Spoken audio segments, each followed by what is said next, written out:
I should feel like shit right now. I should feel like so much shit. But I've woke up. Fantastic. Fantastic. Fucking marvellous.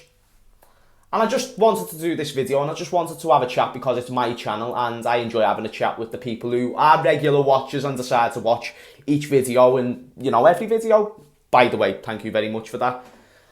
And recently, there's been so much negative bullshit on this channel, which was not the aim of making this channel. The aim was to bring out positivity and, you know, be happy and spread, you know, smiles, and because that's my aim of every video. Being a bit impossible. You know, obviously this ugly face can make any person laugh, but what I'm just trying to offer to you is, I'm not talking about the jokes, I'm talking about the ugly face, but what I'm trying to offer to you is, there's been nothing to smile about. That was the worst international break that I could have probably ever asked for. And do you know the nightmare that you have going into an international break? Do you know the nightmares that you have watching your players play for the international teams, especially when your club is going through an injury crisis? It's immense. It's immense. And the worst thing that could have possibly happened, the worst possible start, Josephine Gomez. Someone a few weeks ago told me, like, why are you calling him Josephine? You're saying that's because you think he's a girl. No, I don't think he's a girl. I call him Josephine because that's like the Brazilian swang I want to give him. Anyway, he gets injured at the start, which is an ideal. Then Mo Salah gets COVID. By the way, he's missing the game. Obviously, I haven't really got much to be proud about, but as you can tell by the title, and I won't keep on rambling, Virgil van Dijk is back in light training. How boss is that? And you're gonna, I already know there's going to be them negative fucks watching this video and going, well, James, it's light training. He's not back for another however many months. In fact, he might not be back till like the last month of the season. Isn't that good? Because Jurgen Klopp said it best in his press conference. In the moment you find out Virgil van Dijk is injured, in that first minute, you're allowed to panic, you're allowed to be upset, you're allowed to be angry. Same with the Joe Gomez news. In that first moment, you're allowed to cry and be so upset and be fuming, if not, because look at the circumstances of what had happened. Virgil van Dijk gets injured by Pickford, Joe Gomez gets injured on international duty. In that moment, but then after that, once you've got past that minute of frustration and anger, you need to find solutions. This was Jurgen Klopp's words. You can go and watch his press conference today. You need to find solutions. Now we're finding solutions. We're in that stage and we're well into that period now. We've had these injuries and it's about time that we start spreading some fucking positivity, because we've all been in this sort of bubble, us Liverpool fans, of everything's going terrible, everything's going shit, and you are right, it's not going ideal.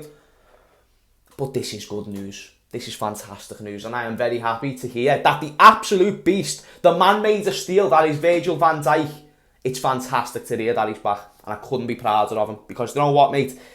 He might not be the official captain or vice captain, but you know he is a huge voice in that dressing room. Everyone watching this video, Liverpool fan or not, knows how crucial Virgil van Dijk is in that dressing room. And the fact that he'll even be in and around the squad right now is phenomenal. Phenomenal. And I don't mean to be cringy. I know I can be very cringy sometimes, but all I'm trying to say is that's better than what people are trying to suggest right now, and that's why I'm doing a video on it. Also, a little man, and do you know what I feel? Well, he's not a little man, he's actually he's a sick man, in fact. You know what, I think he's got a future in presenting, and that's no disrespect, by the way, to the man is that Oxlade-Chamberlain. Oxlade-Chamberlain's back in training.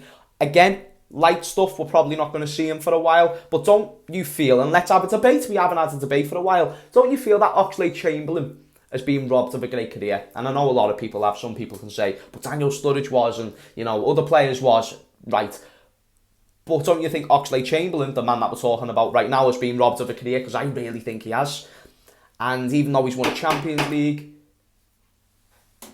someone just knocked on my door, if you didn't know what that banging was. So I've just had to restart recording, so if the camera angle's a bit different. Anyway, Oxlade-Chamberlain, Premier League winner, Champions League winner, baller, serious, absolutely serious. And we know when he came into our team in that first season, how important he was, how much he offered.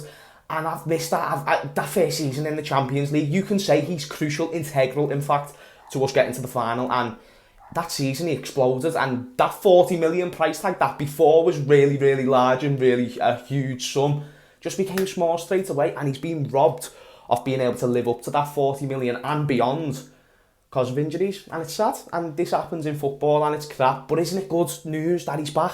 You know he's a good character, like I said before. He'd be a great presenter in the future, but you just know he's a nice person. He's a cool lad to chill with in training. He'll bring positive energy to the group of lads. And isn't that what you want from your players? And there's so much more to the Jurgen Klopp signings, and I always say this, there's so much more to just, he's a good player. This is why I don't know if we're ever going to get like an Mbappe under Klopp or a Haaland under Klopp, even though ideally you'd think that they'd be fine because they don't seem to have attitude problems, the class players. You just don't know the one thing that they're missing because Klopp has got a puzzle. I think Klopp looks at football very differently to how we do. In fact, I think I don't agree with the term that ex-footballers and managers and stuff know more about fans. I disagree with that. But one thing I can establish and one thing I do kind of know is to be a top manager, you do need to know slightly a bit more. And I do think Jurgen Klopp does know slightly a bit more, and I think he knows it in a different way. I think he looks at it from a different perspective. What does he have that's going to add to this situation?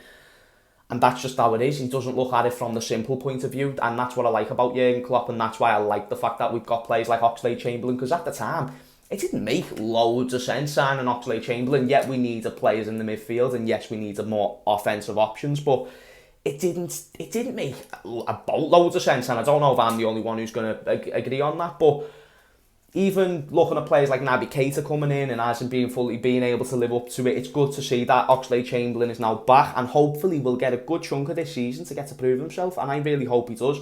And anything that we achieve this season, I hope he's a part of it, because I really want Oxlade-Chamberlain at the end of his Liverpool career to get the respect that he deserves, because even though he spent a big chunk of it at Arsenal, he moved to Liverpool, he's been phenomenal as a personality, as a player ever since, and he's always worked hard at getting back at 100%, and he's just keep getting set back, but he still has them positive vibes. That's what I love. I love Van Dijk, I love Oxlade-Chamberlain. We've got Thiago, who's possibly able to play against Leicester as well. Fabinho, who's also possibly able to play. There's loads of reasons to be happy right now.